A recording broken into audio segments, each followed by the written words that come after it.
ഇപ്പോൾ സ്കൂളൊക്കെ തുറക്കാറായിട്ട് നമുക്ക് കുട്ടികളുടെ ടിഫിൻ ബോക്സിലേക്ക് കൊടുത്ത് വിടാനായിട്ട് ലഞ്ച് ബോക്സിലേക്കൊക്കെ പറ്റിയിട്ടുള്ള വിഭവങ്ങളാണ്.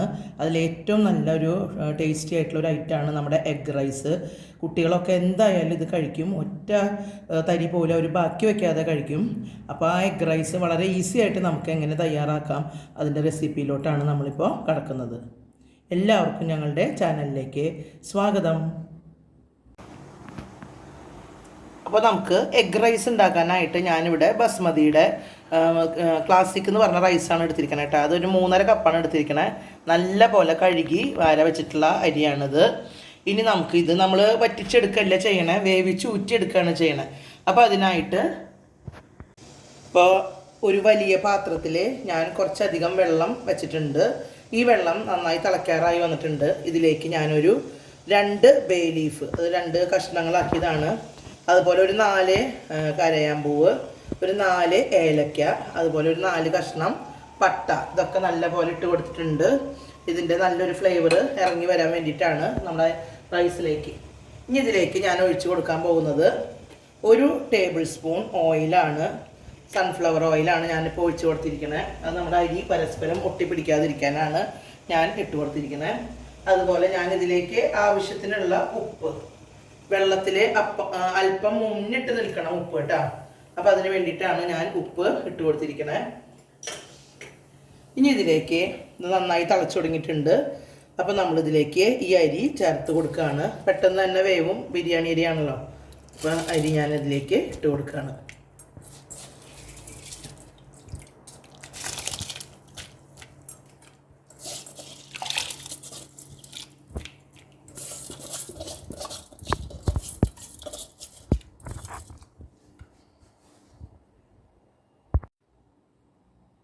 ഇപ്പോൾ നമ്മുടെ ചോറ് ഇവിടെ വെന്ത് വന്നിട്ടുണ്ട്. അപ്പം നമുക്കിത് ഊറ്റിയിട്ട് ഒരു പരന്ന പാത്രത്തിലേക്ക് ഇട്ട് കൊടുക്കാം കേട്ടോ. വേഗം തന്നെ, അതായത് വളരെ നന്നായി വേവാൻ നിൽക്കരുത്, നമുക്കറിയാലോ ബിരിയാണിയുടെ ഒരു പരുവം. അതുപോലെ വേഗം തന്നെ ഊറ്റിയിട്ട് നമുക്ക് ഒരു പരന്ന പാത്രത്തിലേക്ക് ഞാനിവിടെ ഇട്ട് കൊടുക്കുന്നുണ്ട്. ഇതിൽ നമുക്ക് എടുത്ത് മാറ്റാൻ പറ്റുന്ന പട്ടയും അതൊക്കെ അത് എടുത്ത് മാറ്റാട്ടോ. അത് നമുക്ക് ആ റൈസിൽ അതിൻ്റെ സ്മെല്ല് മാത്രം അതിൻ്റെ റൈസിലേക്ക് അതിൻ്റെ ഫ്ലേവർ ഇറങ്ങുക മാത്രമേ വേണ്ടൂ.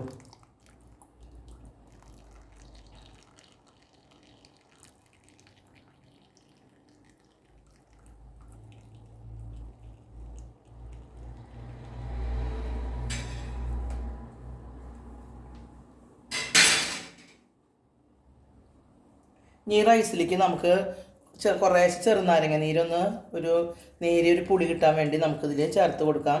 ഞാനിവിടെ 1 ടേബിൾ സ്പൂൺ ചെറുനാരങ്ങ നീരാണ് ഇതിലേക്ക് ചേർത്ത് കൊടുക്കണേ. ബാക്കിയുള്ള ചോറും കൂടി നമുക്കിതുപോലെ തന്നെ ഇതിലേക്ക് ഊറ്റിയിടാം. ഇനി നമ്മുടെ എഗ് റൈസിൻ്റെ പ്രിപ്പറേഷൻ തുടങ്ങാം നമുക്ക്. അതിന് വേണ്ടിയിട്ട് ഇവിടെ ഞാൻ 4 പച്ചമുളക്, അതുപോലെ ഒരു കഷ്ണം ഇഞ്ചി, ഒരു 10-25 അല്ലി വെളുത്തുള്ളി, 2 മീഡിയം സൈസ് സവോള, ഇനി ഏറ്റവും അത്യാവശ്യമായിട്ട് നമുക്ക് 8 മുട്ട, ഇത്രയാണ് നമുക്ക് ഇതിലേക്ക് ആവശ്യമായിട്ടുള്ളത്. അപ്പോൾ ആദ്യം തന്നെ നമുക്ക് ഈ സവോള കുഞ്ഞിതാക്കി അരിഞ്ഞെടുക്കാം. അതുപോലെ ഇഞ്ചിയും വെളുത്തുള്ളിയും നല്ല പോലെ നമുക്ക് ചതച്ചെടുക്കാം. പേസ്റ്റ് രൂപത്തിലാക്കണ്ട. അതുപോലെ ഈ പച്ചമുളക് ഒന്ന് അരിഞ്ഞെടുക്കാം.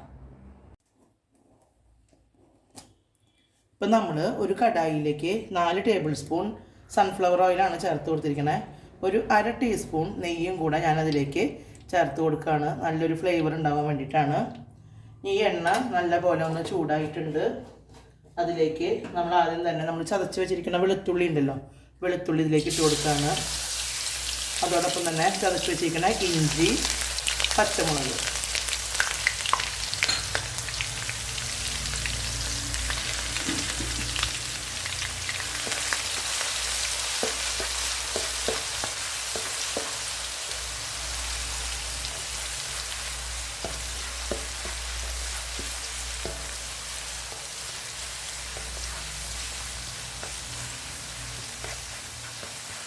ഇതിൻ്റെ റോസ് സ്മെല്ലൊക്കെ മാറി കഴിയുമ്പോൾ നമ്മളിതിലേക്ക് ഇനി ചേർത്ത് കൊടുക്കാൻ പോകുന്നത് നമ്മൾ സവാള അരിഞ്ഞ് വെച്ചതാണ്. നമ്മളിവിടെ 2 മീഡിയം സൈസ് സവാളയാണ് എടുത്തിരിക്കുന്നത്. അത് ഇതിലേക്ക് ചേർത്ത് കൊടുക്കുകയാണ്.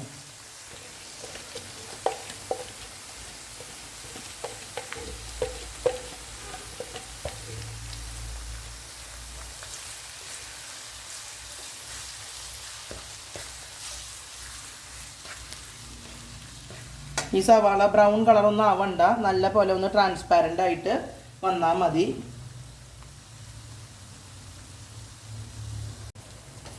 ഇപ്പം നമ്മുടെ സവാളയും പച്ചമുളകും ഇഞ്ചിയും ഒക്കെ നല്ല പോലെ വാടി വന്നിട്ടുണ്ട്. ഒരു ട്രാൻസ്പാരൻ്റായി സവാള, അതുപോലെ എല്ലാത്തിൻ്റെയും പച്ച സ്മെല്ലൊക്കെ ഒന്ന് മാറി വന്നിട്ടുണ്ട്.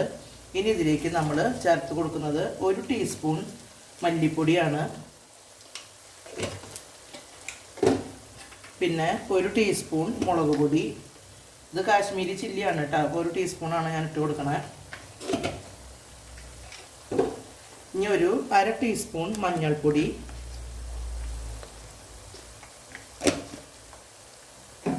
ഇനി ഒരു 1/2 ടീസ്പൂൺ ഗരം മസാലപ്പൊടി.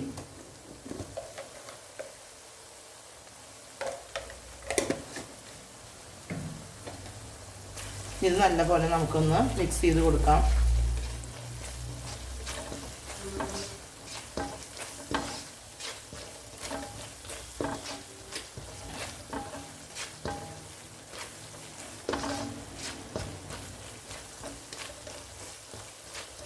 ഈ പൊടികളുടെ റോസ് സ്മെല്ലൊക്കെ ഒന്ന് മാറി വരട്ടെ.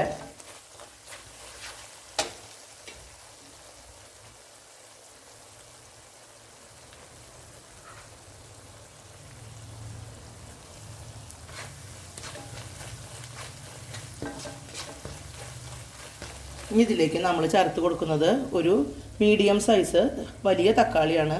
മീഡിയം സൈസ് അല്ല, വലിയൊരു തക്കാളിയാണ് ചേർത്ത് കൊടുക്കുന്നത്. അത് നമ്മൾ ചെറുതാക്കി അരിഞ്ഞത് ഇതിലേക്ക് ഇട്ട് കൊടുക്കുകയാണ്.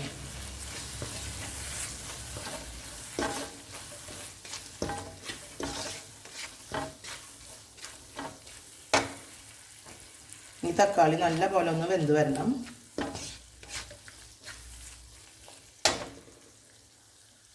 ഇവിടെ നമ്മൾ ഒരു പാത്രത്തിലേക്ക് 7 മുട്ട ഞാനിവിടെ പൊട്ടിച്ചൊഴിച്ചിട്ടുണ്ട്. അതിലേക്ക് ഞാൻ കുറച്ച് ഉപ്പ് ചേർത്ത് കൊടുക്കുന്നുണ്ട്. ഇനി ഇത് ഞാൻ വേറൊരു പാനിലാണിത് പൊരിച്ചെടുക്കുന്നത്. അത് നമുക്ക് നല്ല പോലെ സ്ക്രാമ്പിൾ ചെയ്തെടുക്കാനാണ് പോണേ.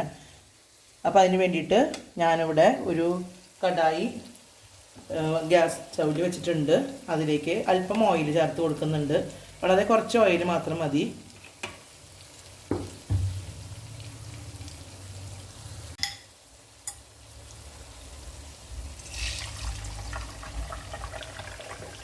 രണ്ട് ബാച്ചായിട്ട് നമുക്ക് ഈ മുട്ട ഒന്ന് സ്ക്രാമ്പിൾ ചെയ്തെടുക്കാം. അപ്പോൾ ഇത് ആദ്യം ഒന്ന് ആയി വരട്ടെ, എന്നിട്ട് വേണം നമുക്ക് ഒന്ന് ചിക്കി പൊരിക്കാനായിട്ട്. നമ്മൾ നല്ല പോലെ ഒന്ന് സ്ക്രാമ്പിൾ ചെയ്ത് എടുക്കുന്നുണ്ട്.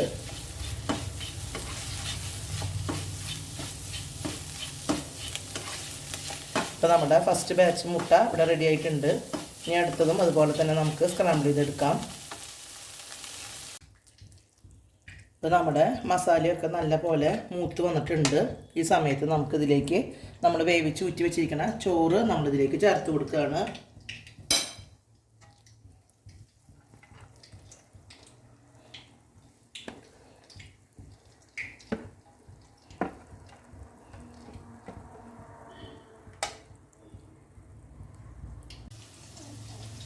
ഇനി നമ്മൾ നേരത്തെ സ്ക്രാമ്പിൾ ചെയ്തിട്ടുള്ള എഗ്ഗും കൂടെ ഇതിലേക്ക് ചേർത്ത് കൊടുക്കുകയാണ്.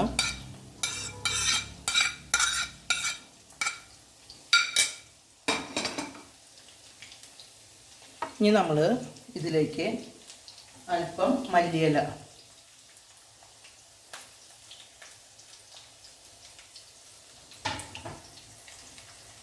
ഇനി അല്പം ഗരം മസാലപ്പൊടി, അതുപോലെ തന്നെ ഒരു 1/2 ടീസ്പൂൺ കുരുമുളക് പൊടി. നമ്മളിവിടെ 1/2 ടീസ്പൂൺ ഗരം മസാലപ്പൊടിയും അതുപോലെ തന്നെ ഒരു 1/2 ടീസ്പൂൺ കുരുമുളക് പൊടിയും ഇവിടെ ചേർത്ത് കൊടുക്കുന്നുണ്ട്. ഇനി ഇത് നല്ല പോലെ നമുക്കൊന്ന് മിക്സ് ചെയ്തെടുക്കാം.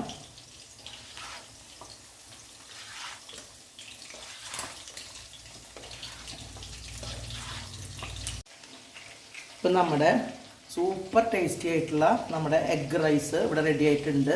അപ്പോൾ നിങ്ങളെല്ലാവരും ഇത് ട്രൈ ചെയ്ത് നോക്കണം. നമുക്കിത് ഇനി സെർവിങ് ബൗളിലേക്ക് മാറ്റാം. ഇപ്പോൾ നമ്മുടെ അടിപൊളി ടേസ്റ്റായിട്ടുള്ള നമ്മുടെ എഗ് റൈസ് ഇവിടെ റെഡി ആയിട്ടുണ്ട്. നിങ്ങളെല്ലാവരും ഇത് ട്രൈ ചെയ്ത് നോക്കണം. നിങ്ങൾക്ക് എന്തായാലും ഇഷ്ടമാവും. അപ്പോൾ എൻ്റെ വീഡിയോ ഇഷ്ടമായാൽ നിങ്ങൾ ലൈക്ക് ചെയ്യണം, ഷെയർ ചെയ്യണം, അതുപോലെ ഞങ്ങളുടെ ചാനലിനെ നിങ്ങൾ സപ്പോർട്ട് ചെയ്യണം. അടുത്തൊരു ഉഗ്രൻ വീഡിയോയുമായി ഞങ്ങൾ ഉടനെ വരാം. ഓക്കേ.